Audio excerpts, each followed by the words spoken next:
Good morning students.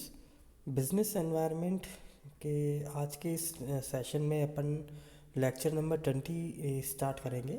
Last lecture अपन ने DIC के बारे में पढ़ा था, जो कि एक फाइनेंशियल के इंस्टीट्यूशन है, normally government under the state government body, और जो कि एसएसआई इंडस्ट्रीज़ को प्रमोट करना, उनके डेवलपमेंट के लिए ये लोग काम करते हैं। तो अब हम बात कर रहे थे डीआईसी के फंक्शंस हमने पढ़े थे पिछली बार, लेकिन डीआईसी है क्या, कैसे काम करता है। अब हम इसके ऑब्जेक्टिव्स के बारे में बात करेंगे। तो डीआईसी के ऑब्जेक्टिव्स में पहला क्या आता है कि जैसे नॉर्मली ये जो किसी एक डिस्ट्रिक्ट लेवल पे जो वहाँ का इंडस्ट्रियल एरिया है उसको डेवलप करने में ये अपने एफर्ट्स को परफॉर्म करता है। दूसरा, अगर आपके वहाँ पे जो रूरल इंडस्ट्रीज़ का एरिया है और उनके डेवलपमेंट के लिए, या फिर कोई हैंडीक्राफ्ट आइटम्स आपके यहाँ पे कोई एरिया में रिलेट करते हैं, तो उनको भी प्रमोट करना, डेवलप करने में भी ये अपना रोल प्ले करते हैं। देन ऐसे कुछ एरियाज़, मान लीजिए अगर कोई डेवलप और अंडर डेवलप्ड के बीच में कोई गैप ज़्यादा है, जैसे कहीं कोई इंडस्ट्रीज़ है पर वो अंडर डेवलप्ड एरिया में आ रही हैं, तो उन एरियाओं को डेवलप करने का में भी डीआईसी जो है अपना प्राइम रोल प्ले कर रहा है। उसके अलावा कोई जो गवर्नमेंट की स्कीम्स सरकार बनाती है सेंट्रल गवर्नमेंट के अंदर, उन स्कीम्स को न्यू एंटरप्रेन्योर्स के लिए बताना, ज़्यादा से ज़्यादा एंटरप्रेन्योर्स तैयार करना, लोगों को और ज़्यादा अवेयर करना, इसके लिए भी डीआईसी जो है वो काम कर रहा है। और इसके अलावा जो लास्ट ऑब्जेक्टिव नज़र आता है हमें इसका, वो ये कि एक इंडस्ट्री या एक एंटरप्राइज को सेटअप करने के लिए जिस जिस प्रोसीजर्स की रिक्वायरमेंट है, जो कि गवर्नमेंट ऑफ इंडिया ने निर्धारित किए हुए हैं कि अगर एक कोई पर्सन अपना बिजनेस स्टार्ट करना चाहता है तो उनको क्या मिनिमम प्रोसीजर से जाना चाहिए, उसमें जो टाइम लग रहा है वो कितना रिड्यूस हो सकता हो, अगर उसको डिफरेंट डिपार्टमेंट से परमिशन चाहिए तो उसके रिगार्डिंग कोई हेल्प हो, कहीं कोई लाइसेंस लेना हो उसके रिगार्डिंग कोई हेल्प हो, रजिस्ट्रेशन, सब्सिडीज़। तो डीआईसी हर उस एक बिजनेसमैन की हेल्प करता है जो कि अपना बिजनेस स्टार्ट करना चाह रहा है। तो डीआईसी ओवरऑल जो है आपके स्मॉल स्केल इंडस्ट्रीज़ को प्रमोट करना, उनको डेवलप करवाना, उनकी इफेक्टिवनेस के साथ उसको रन करना, और यदि कोई प्रॉब्लम आती है एंटरप्रेन्योर्स को, तो उन प्रॉब्लम्स का सॉल्यूशन करने के लिए डीआईसी अवेलेबल है। हम बात करते हैं फंक्शंस क्या क्या है। देखिए फंक्शंस में क्या आता है, जैसे कि एक तो जो आपका डीआईसी है ये सभी उस एरिया के इंडस्ट्रीज़ का एक फोकल पॉइंट है। यदि कोई पर्सन वहाँ पर जिस एरिया में जो भी इंडस्ट्रीज़ है, उस सारी की सारी उस डीआईसी के साथ कहीं ना कहीं रिलेट होती ही होती हैं। देन एक उस डिस्ट्रिक्ट को थोड़ा सा अपग्रेड करना, उस डिस्ट्रिक्ट की वैल्यू बढ़ाना, ये भी आपकी डीआईसी का ही फंक्शन है। स्टेटस और इन्फॉर्मेशन कि आपके एरिया में कितनी बिजनेसेस हैं, कौन कौन से बिजनेसेस चल रहे हैं, किसका कितना टर्नओवर है, कितना इसमें मशीनरी लगी है, कितने एरिया में वो फैली हुई है, स्मॉल है, टाइनी है, मीडियम है, माइक्रो है, ये सारी कौन सी कैटेगरी में एंटरप्राइज हैं, इन सब की डिटेल एक्सप्लेनेशन और रिकॉर्ड्स हमें डीआईसी से अवेलेबल हो जाते हैं। इसके अलावा जो एंटरप्रेन्योर्स हैं या बिजनेसमैन हैं, उनको कोई अपॉर्चुनिटी के रिगार्डिंग कोई गाइडेंस चाहिए, उसकी हेल्प डीआईसी करता है। रॉ मटेरियल के रिगार्डिंग अगर कोई पर्सन को कोई इन्फॉर्मेशन चाहिए, या उनका अरेंजमेंट नहीं हो रहा, या उनके लिए डिलीवरी, ट्रांसपोर्टेशन, या फिर कोई सप्लायर की इन्फॉर्मेशन, तो ये सारी हेल्प भी डीआईसी करता है। इसके अलावा कि आपके उस डिस्ट्रिक्ट में कितने मैन पावर अवेलेबल है, स्किल्ड, अनस्किल्ड, इसके अलावा कि जो इंडस्ट्रीज़ में काम करने वाले जो लेबर है उसमें कितने लोग स्किल्ड हैं, कितने अनस्किल्ड है, सेमी स्किल्ड है, ये सारी इन्फॉर्मेशन भी डीआईसी के पास होती है। इसके अलावा हर एक बिज़नेस के सेटअप करने के लिए उनका इंफ्रास्ट्रक्चर, उस बिज़नेस की ग्रोथ के लिए कोई लैब टेस्टिंग एजेंसीज़, कोई रिसर्च प्लांट्स, कोई प्रोटोटाइप डेवलप करना है, कोई वेयर हाउसेज, इन सब चीज़ों को भी डेवलप करने के लिए डीआईसी जो है अपना प्राइम रोल फॉलो करता है।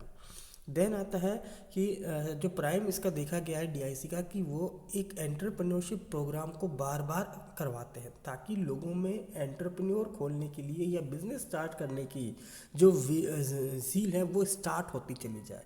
कहीं वो लोगों को अवेयर करते हैं कि एंटरप्रेन्योरशिप के फ़ायदे क्या होते हैं, उनसे क्या बेनिफिट हो सकता है, आप कैसे एम्प्लॉयमेंट जनरेट करवा सकते हैं, कैसे आप अपॉर्चुनिटीज़ को फ़ायदा करा सकते हैं, रिसोर्सेज कैसे यूटिलाइज कर सकते हैं। ये सारी इंफॉर्मेशन इस ईडीपी प्रोग्राम्स के अंदर दी जाती है। देन ये जो एंटरप्रेन्योर्स हैं या स्मॉल स्केल इंडस्ट्रीज़ हैं उनको इन्फॉर्मेशन देते हैं कि गवर्नमेंट की कौन कौन सी स्कीम्स चल रही हैं, कहाँ कौन सी सब्सिडीज़ है, क्या ग्रांट्स अवेलेबल हैं, और कौन कौन से ऐसे कॉरपोरेशंस हैं जो कि आपके बिज़नेस को प्रमोट कर सकते हैं। ये सारी इन्फॉर्मेशन भी आपको डीआईसी देता है।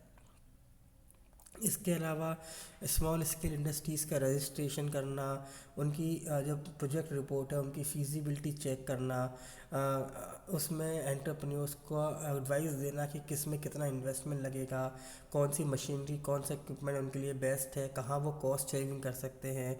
इसके अलावा अगर उन्हें कहीं फाइनेंस की रिक्वायरमेंट है तो डीआईसी बैंक्स के साथ मिलके भी उनको फंड्स अवेलेबल करवाता है।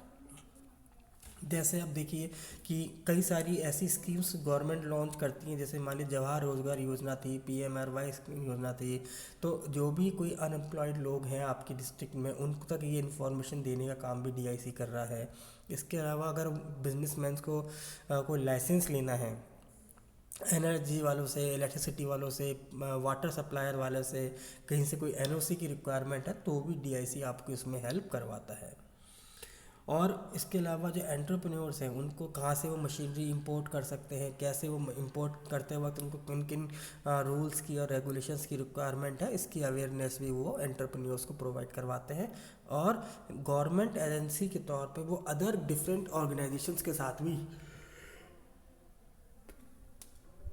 क्या करते हैं, आपके लिए मार्केटिंग की लाइसेंसिंग का काम करते हैं। तो ये डीआईसी ओवरऑल बहुत ज़्यादा एफर्ट्स के साथ अभी इंडस्ट्रीज़ में काम कर रहे हैं, और हर डिस्ट्रिक्ट लेवल पर अगर देखा जाए तो जो डीआईसी के ऑफिसर्स होते हैं वो एसएसआई को प्रमोट कर रहे हैं, और काफ़ी ज़्यादा एडवांटेज हर इंडस्ट्री को होता है अगर आपके डिस्ट्रिक्ट में डीआईसी ऑफिसर्स होते हैं तो। अब हम बात करते हैं एसएफसी के बारे में। एसएफसी का मतलब होता है स्टेट फाइनेंशियल कॉरपोरेशंस।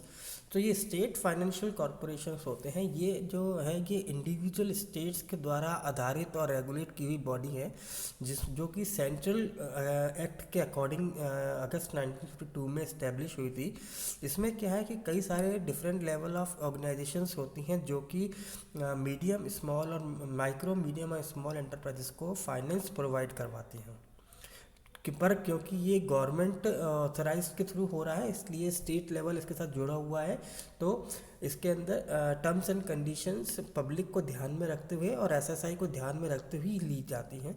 इसमें जो शेयर कैपिटल है स्टेट का वो सबसे ज़्यादा होता है कंट्रीब्यूशन, और जो दूसरा जो पार्टनर है इसमें जो कैपिटल इन्वेस्टेड है वो आईडीबीआई। तो आईडीबीआई और स्टेट और इसके साथ अगर चाहें तो कुछ और अदर फाइनेंशियल इंस्टीट्यूशन मिलके भी एसएफसी में काम करते हुए एसएसआई इंडस्ट्रीज़ को लोन और फाइनेंस की सुविधा प्रोवाइड करवा सकती है। तो एसएफसी जो है ये स्टेट और आईडीआई गवर्नमेंट आईडीबीआई बैंक दोनों के मिला जुला कंट्रीब्यूशन के साथ चलती है, इस पर कंट्रोल होता है। मार्च 1995 तक जो डेटा हमारे पास था वो ये था कि जो इसमें टोटल कैपिटल और रिजर्व अमाउंट था वो अराउंड 1200 करोड़ का था। और जो इसमें सबसे ज़्यादा दो इम्पॉर्टेंट चीज़ें लाइबिलिटी और bonds and debentures and borrowings. तो लाइबिलिटी वर bonds and debentures and borrowings ये आईडीबीआई द्वारा निर्धारित किए जाते हैं। और जो आईडीबीआई बैंक है ये इसका प्राइम नेटवर्क है जो कि लोन्स प्रोवाइड करवाता है। अगर उसके पास नहीं होता वो डिफरेंट बैंक के साथ कोऑर्डिनेट करता है और रीफाइनेंस की स्कीम भी लॉन्च करता है। तो ये जो आपका है एसएफसी जो है नॉर्मली, तो it also administrates the inter idea association, यानी कि जो आपका इंटरनेशनल डेवलपमेंट एसोसिएशन है जो कि आप के साथ मिलके ये आपको करेंसी लोन्स भी प्रोवाइड करवाते हैं। यदि आप अपने बिजनेस को बाहर ले जा रहे हैं ग्लोबली तो वो आईडीए के साथ मिलके आपको फॉरेन करेंसी लोन्स भी प्रोवाइड कराते हैं।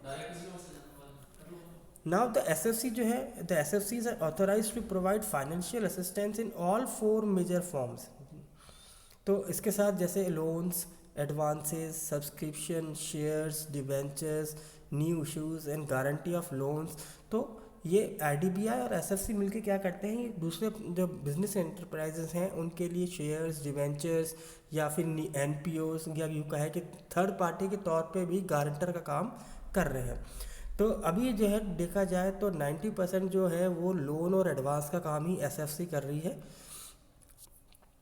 किसी भी एमएसएमई सेक्टर के डेवलपमेंट के लिए एसएफसी बहुत ज़्यादा इम्पॉर्टेंट रोल प्ले कर पा रही है। क्यों? क्योंकि वो कई सारे बैंकों के साथ मिलके भी, और क्योंकि ये स्टेट और आईडीबीआई के साथ जुड़ी हुई है, कंट्रोल इसका दोनों का है, तो वो मैक्सिमम यूनिट्स को क्या करती है, लोन्स प्रोवाइड करवाती है। तो मार्च तक जैसे हमने देखा कि पहले 1200 करोड़ था, अब जो है 15,000 करोड़ तक का इसमें हमने देखा कि रेवेन्यू कलेक्शन इनके पास है। और ये नॉर्मली इंडस्ट्रीज़ वाइज जो अंडर डेवलप्ड एरियाज़ हैं या वो इंडस्ट्री जो थोड़ा सा अंडर डेवलप्ड है पर उसके अंदर पोटेंशियल नज़र आता है, तो वो उनको वो लोन प्रोवाइड करवाती है। तो आई होप कि आपका ये टॉपिक समझ में आया होगा। Thank you.